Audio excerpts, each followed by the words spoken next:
Thanks again for staying with us on the program TMI on the ITV network. Let's get started with our discussion segment. I have with me in the studio the Special Advisor on Political Affairs to Edo State Government, Shadrach Udubai. Thank you for joining us. Thank you very much. Good morning, my good people of Edo State and Nigeria at large. I'm happy to be with you. Thank you and God bless. I also have with me here a chieftain of the APC who is the coordinator of Association of Grassroots, talking about Dr. Andrew Omosafe. Many thanks for joining us on the program. Thanks for having me. Good morning, Edo. The Supreme Court has ruled that local government deserve to have financial autonomy. But we are seeing reactions trailing that. Some saying the only way that can be effective, impactful, is when the local government also has political autonomy. Let me start with you, Dr. Omosafe. What's your take on this? Well, for me, I think that the local governments have been bastardized for a very long time. The local government has been choked, has been brought under total subjugation, and this has greatly affected the development of Nigeria. Don't forget that Nigeria runs a federal system of government that is predicated on distribution or sharing of power between the central government and the constituent units. Okay. And in the federal system of government, each unit exists to complement each other. None is superior to the other. When you talk about federal government being, the central government, it is from there power is, shared. Power is, how would I use the word now? Is the power devolution exists from the central to the constituent units. Okay. And each of these constituent units, do not have to, be at loggerheads with each other because they exist to complement each other. And in fact, none is superior. Under the federal principles, none is superior to another. And so a situation where you now have state governors, and this has been happening since the turn of this democracy, since 1999. When we were growing up, we used to see local government officials, we used to feel them, we used to see them work. In fact, when I was growing up, that was when they laid the pipes on my street that gave us water. We fetched water directly from the tap, not this borehole proliferation that you are seeing now. And it is because of the way these people have destroyed the local government system. That is why local government can no longer offer those services. Local government used to tar roads. Local government used to, build schools, okay, hospitals, and all of that. And so, from the time the state governors now constituted themselves into an unholy, set of people, and now destroyed totally local government administration, that was when you now saw a situation where, people no longer, now if you check the crop of people that are in the local government, you'll be so surprised. Before now, you see the kind of people that contest for councillors. Councillors was not meant for riffraffs. It wasn't meant for anybody. It was meant for, you see people, even a professor will contest for a local government chairman. You see people of high intellect contesting to become councillors. But now, you see, as I am now, you say, come and contest for councillor. I just feel insulted.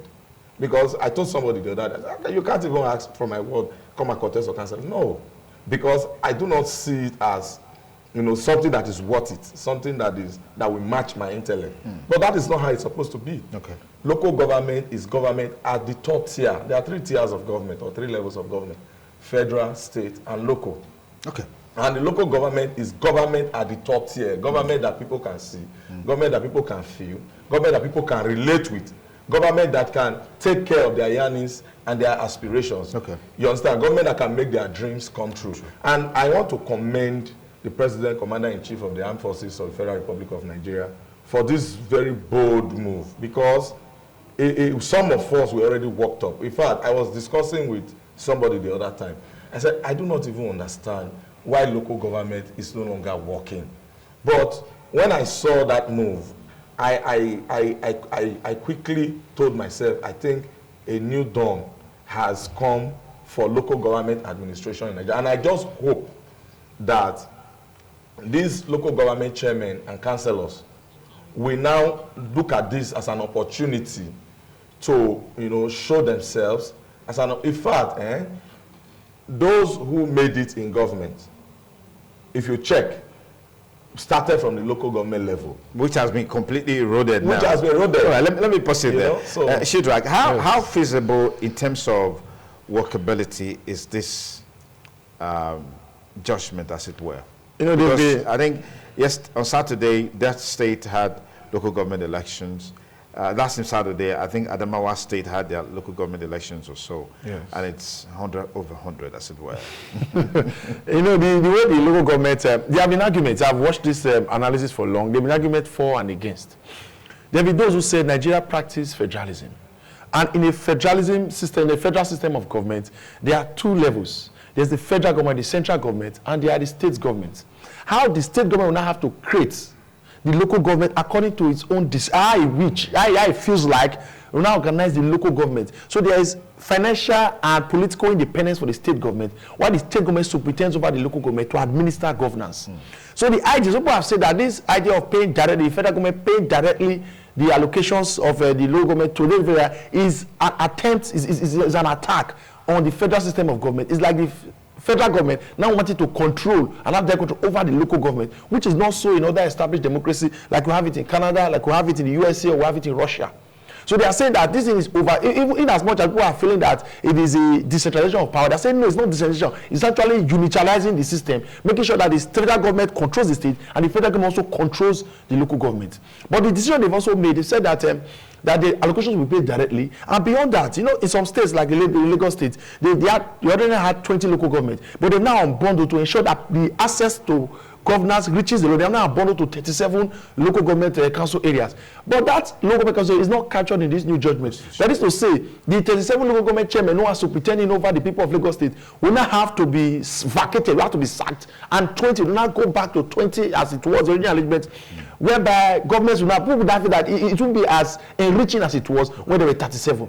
Nonetheless, you can also say that the issue of this government, the local government chairman who could also allege that yes, there have been gross mishandling of this process before now. Local government before now had been totally marginalized, they've been sidelined, and they've been reduced, they've been dismantled. When it comes to financial autonomy, most of the time the state government are taking resources meant to the federal government and giving them only a paltry sum to say that we're going to do this for your local government, perhaps this is our overall bearing, and go.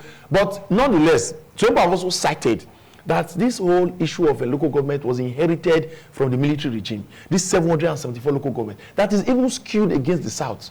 That the northern states have more local government than the South. And the attempt of federal government to not pay directly to the local market empowers the North as against the South. They also pointed to an era during the Babagida's administrations where they said local governments will now be in charge in the payment of salaries for primary school teachers, where a crisis now broke out, where local governments in the urban centers and the cosmopolitan areas were not able to meet the payment of teachers because the schools were concentrated in those centers. So people are now saying, if we take back this payment back to the federal government to give federal education, that means there are some responsibilities. They are starting to be held by the state government. They will not be given to this local government. It's not going to be freedom as they assume it to be. Even the governor of the chairman of the governor of governor state or the governor of Kwara State has said that they have this thing also takes away some bond, because there have been some aids they've been given, some bailouts they've been given to local government to pay staff and do one thing or two. There'll be some indirect support and funding. They'll probably be on their own. They'll probably not be totally on their own. But for me, having looked at the Nigerian system, to also say it's a good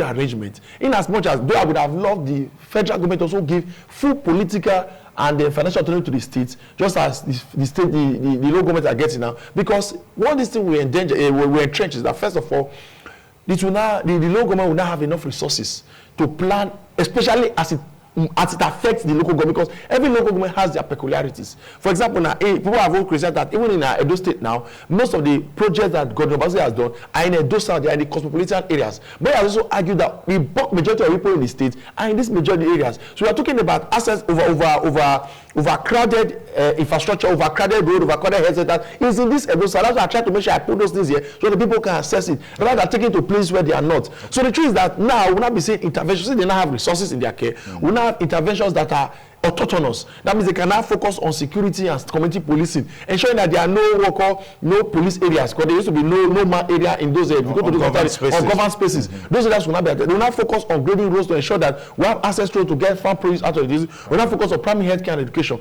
But beyond that, we've also seen that before now, when elections are being conducted for local government chairmanship, it's usually the winner takes all. The government of the day superintendent brings in their cronies and surrogates, perhaps their loyal allies to be local government chairman, to be councillors.